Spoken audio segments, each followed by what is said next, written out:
Hi friends, I'm Ellen Gormley and welcome back to my channel. Today I felt like doing a little bit of texture, so I'm grabbing the Star Power Square from my book, the Go Crochet Afghan Design Workbook. Okay, you can get this at Amazon or on my website. The details are in the description below.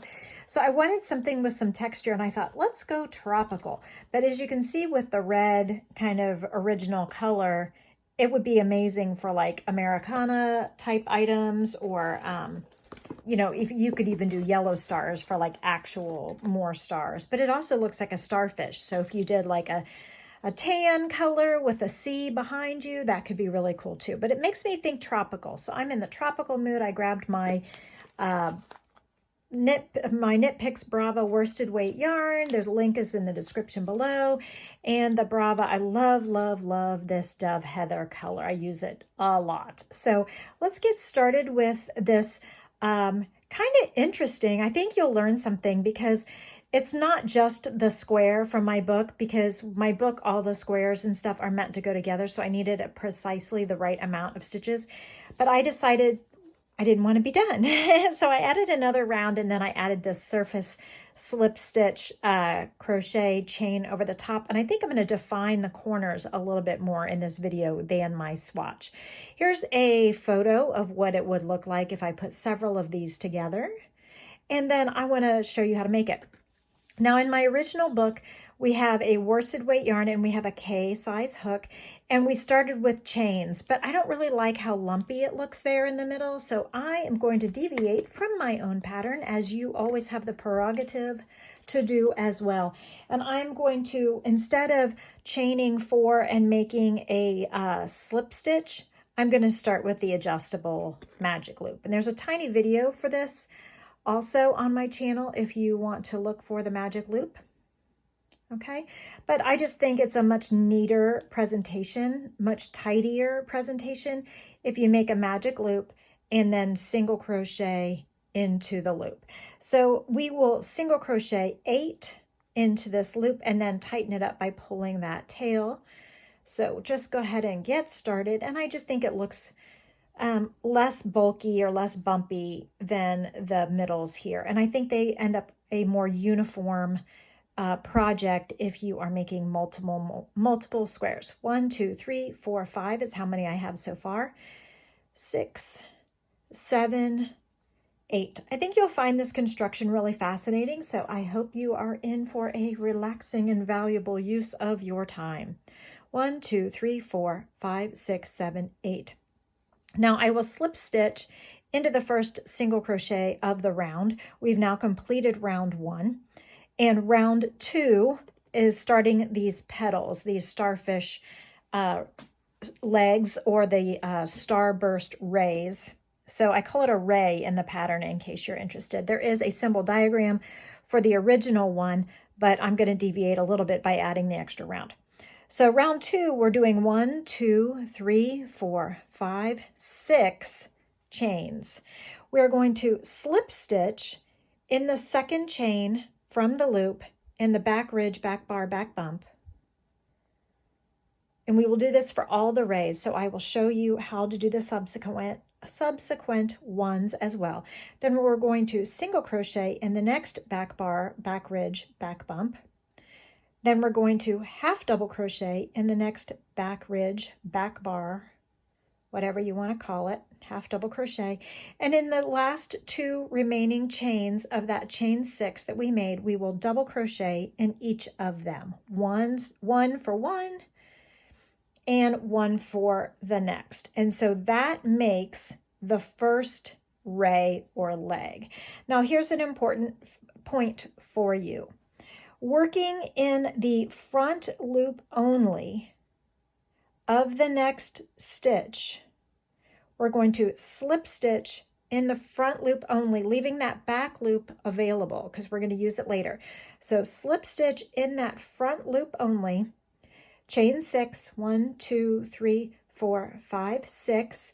Go ahead and repeat the process with the slip stitch in the second chain from the hook, then single crochet in the next. We're making these gradually taller, half double crochet in the next, and then double crochet in each of the last 2. That makes 6.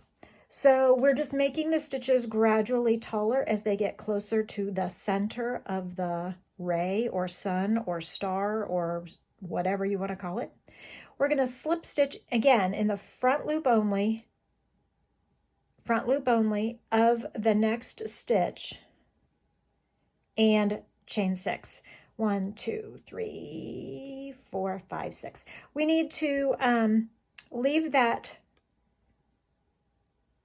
unused loop because we are going to use it when we attach the gray. So slip stitch, single, half, and then a double double. Your daily double. Your double on one stitch and your double in the next stitch.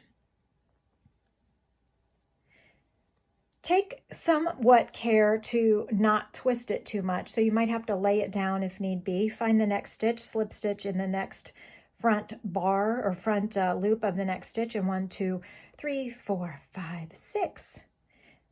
Okay, find the second stitch, slip stitch in the back ridge of it, single crochet in the next, half double crochet in the next, and you know what to do, double and double. So we will have 8 spokes to our starfish, 8 legs of our little octopus, whatever you want to call it. You totally could make it into lots of different things depending on what colors you used and what you put around it. Slip stitch. So I am just going to keep making these and I will meet you back here in just a moment. 3. Okay, as we finish our final of the 8 legs, we have 1, 2, 3, 4, 5, 6, 7, 8. We have finished the final double crochet. We're going to go ahead and slip stitch into that next stitch to finish it off. Slip stitch, pull through, and go ahead and cut that tail and pull it through. We are done with the turquoise at the moment. Okay. Yay, so cute. Now it does want to curl up, but have no fear, we're going to work it out. So now we're going to flip it over onto its wrong side. So this is the right side. It's curling up like a flower because it's so similar. We're going to flip it over, and with the wrong side facing, using these leftover unused loops that we didn't use, we're going to join with a single crochet in one of them. Okay, so I'm going to place a slip knot on my hook with the wrong side of the flower facing up. I am going to pick out any one of these little loops, and did you see how I did that? I'm going to grab that unused loop there and single crochet in it. Single crochet. Now I'm going to single crochet in the next loop, that only loop available, the next only loop available, and chain 3. 1, 2, 3. This is going to help us morph into a square. So in the next available loop, I'm going to single crochet again in the next one. 1, 2, 3 for a corner, single crochet in the next one. We're not skipping any. Single crochet in the next one, just fit them in there. You're not even really going to be able to see this. This is on the back side. 1, 2, 3, making another corner, turning a little bit. We've got 1, 2 to go to make that final side. Single crochet in the unused loop, single crochet in the unused loop, and chain 1, 2, 3 to finish the corner. Okay, do you see what I'm doing here? So I've got these 4 little sides, these little chain 3 corners separated by a single crochet, single crochet. So we will join with a slip stitch in the first single crochet. Okay, so we have our little, I don't know what you would say, like a bracket. It's going to hold the next stitches. The only purpose of this round is holding or creating a foundation for the next round. So we're going to chain 1, 2, 3, and we're actually turning. So we're going to turn the whole thing towards us. Our star is now on the front, and we are going to kind of flip it over and work in these chain 3 looped corners. So I have 3 chains here. That was my first double crochet. I'm going to place 2 double crochets in the chain 3 space because I've turned. Chain 1, 2, 3, 2 double crochets in the same corner. This is going to be the same for all of our corners. It's 2 double crochets, chain 3, 2 double crochets in that corner, see? Then we will double crochet in the next single crochet. So we're working along the side. I'm just kind of allowing the legs to curl up and flip out of the way, and I'll work on them later. So 2 double crochets, 3 chains, and 2 double crochets, all in the same chain 3 space. That's the corner, very much like a granny square, only 2 instead of 3. So double crochet in a side, single crochet, double crochet in a side, single crochet, and then another corner. 2 doubles, 3 chains, 1, 2, 3, and 2 doubles,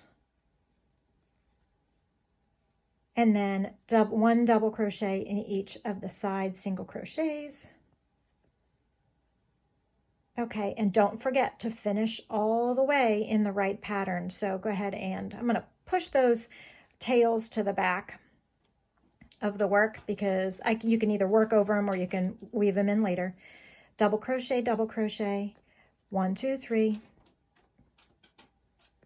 Okay, here we go. Half the corner is done. And then 2 double crochets in the final corner, the same corner. And then don't forget to do your final double crochet in that final leftover single crochet that finishes that side. We had done half the side and now we're finishing. So now we will join with a slip stitch in the 3rd chain of the beginning double crochet, the beginning chain 3 that counted as the first stitch.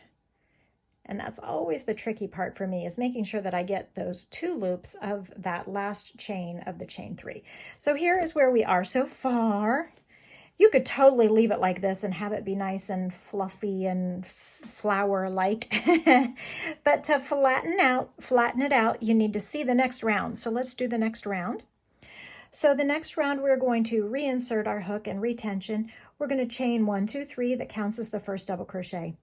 Double crochet in the next double crochet in the next double crochet. Now we're going to, all in this chain 3 corner, we're going to place 2 double crochets. It's more substantial this way. So single crochet in the edge of that loop, fit it in there. And then in that same corner space, we're going to place 2 double crochets.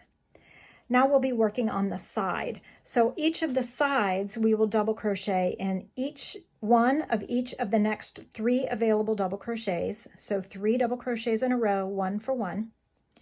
Then we're going to pull up the next available leg, single crochet anywhere in that little point that you can fit it.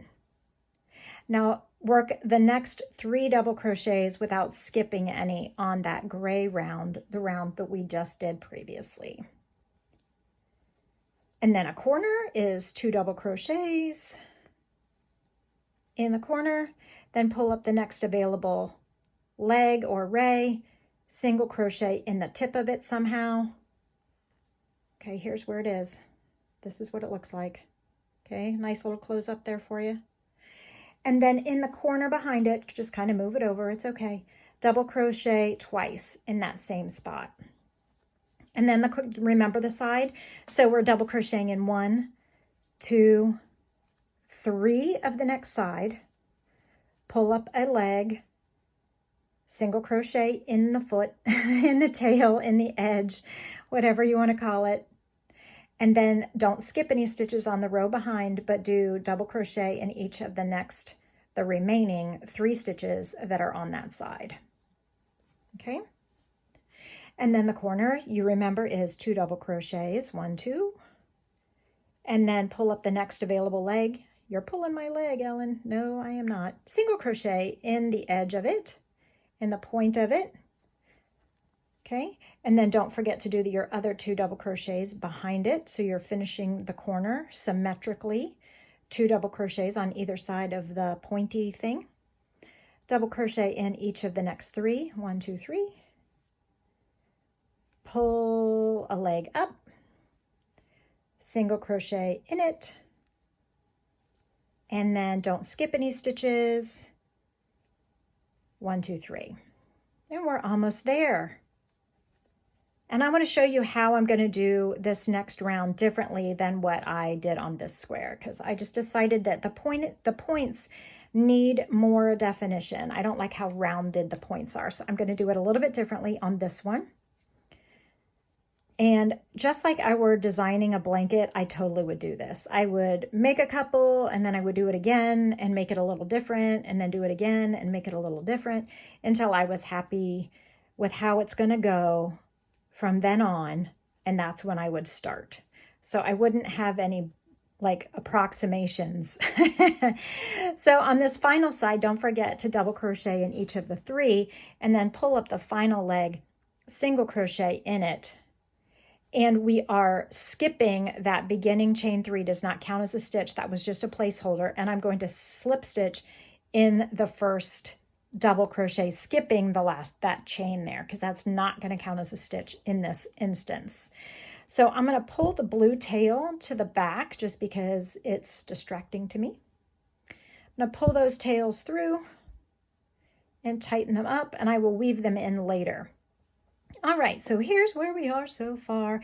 This beginning looks so much better, and I can also pull this through like through the stitch rather than through the middle so that it looks even better. It's important to have a tidy middle, don't you think? We all aspire to have a tidy middle, so that's much better. So, okay, now to make this final round of the gray, the dove gray that I love so much, we are going to do double crochets, but I want to do the corners differently. So I'm going to do one big loop, and I'm going to double crochet in it. That way I don't have to start with a chain 3, and then I'll join to this taller loop here. So I just want to do it the way I like to do it. You can do it any way you want to do it. I'm double crocheting in each of the stitches until I get to the ray.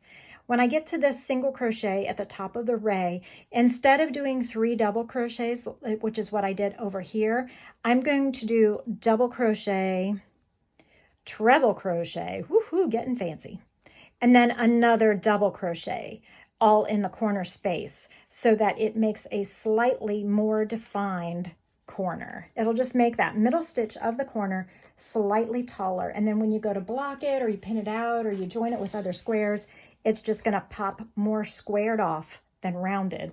And I think I'll be much happier with that. And it's all about being happy, right? So double crochet in each of the double crochets and single crochets on the side. So we're not doing anything different on the sides here. We're just stitching for stitching, 1 stitch and 1 stitch. The single crochet at the top of the ray just gets a plain old double crochet, nothing special. Double crochet in each of the stitches.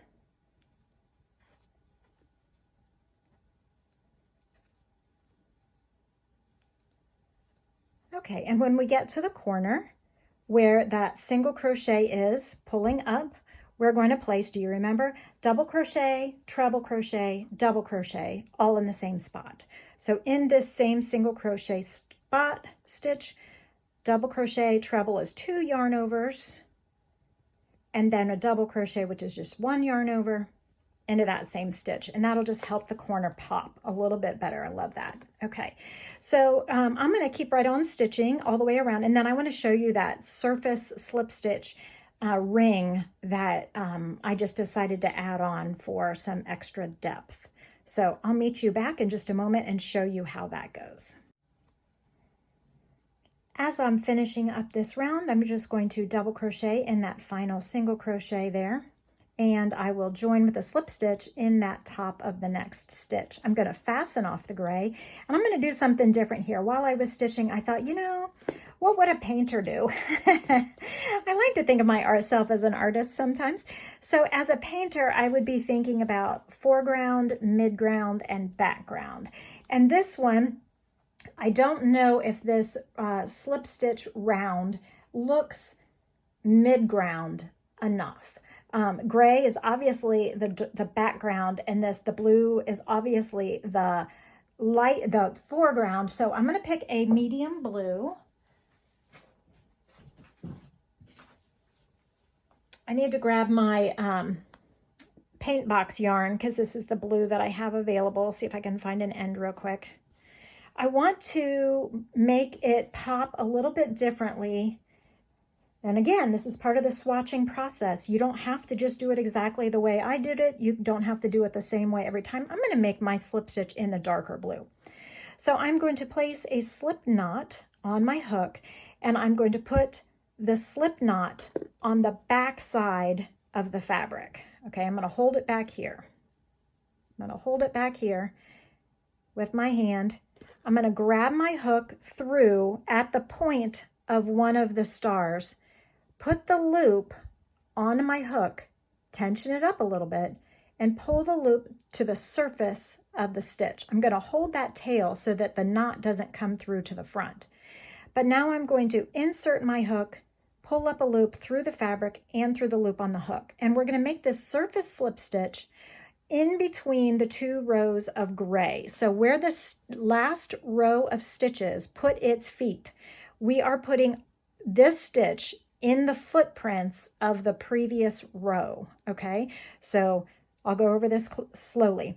We're going to insert our hook into the footprints, grab the yarn from the back, pull it through to the front and through the loop that's on the front. So where we get to the point here, we're just placing one, and we're just going to go all the way around, placing one stitch in each of the spots where the feet are. So there's feet of the stitch right there. So that's where my hook is going to go. Make sure that you keep your tension nice and even so it's not too loopy on the surface. If you're having trouble with this, you can always leave it off.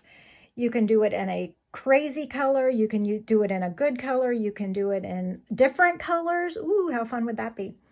So we're just slip stitching all the way around, placing one in the footprint of each stitch around, and I'll weave in the tail later. So we're just in the footprints. We're walking in the footprints of the previous round, this last round. So where the feet of the legs go in that stitch, that is where we are placing our slip stitch. Yes, we could have done the dark blue slip stitch in between rows. So after we did this gray row, we could have done this one and then added that one. But I think it's a little bit harder to like get this stitch behind without accidentally catching the yarn. And this is just like a little sewing machine. It's like, did you get that? So I just think this goes super fast. And because the legs were already, the feet are already in that spot, it kind of already makes a nice spot for you so that it's really easy to find the footprints when they have already pushed their way through in that way. Okay, and as we get to the end of this round, let me show you how to finish it so that your knot is on the back, on the wrong side. Again, so many of my motifs, I hate to tell you, they look great on the front side, but they don't always look great on the back because I really do think of it as like a canvas. Like, you know, paintings don't look fantastic on the back usually. You know, it's usually like one side goes against the wall, one side goes on your lap. Okay, so when we get to all the way around, and here's my square. Ooh, I like that. It looks a little bit more squared off with the treble crochets. I'm going to remove my hook from that loop. I'm going to stick my hook from the back side into where I started, put this loop back on my hook, and pull the loop to the back of the work. Okay, so now I have it pulled on the back. I'm going to cut my tail and thread my tail through that loop where my hook had been and tighten it a little bit, not too tight. And there it is. Voila! So now I have foreground, midground, background. I have this little tropical sea star from my Star Power from my book, Go Crochet Afghan Design Workbook, and I hope you love it. So please let me know what you think in the comments below, and I can't wait to see you on the next video.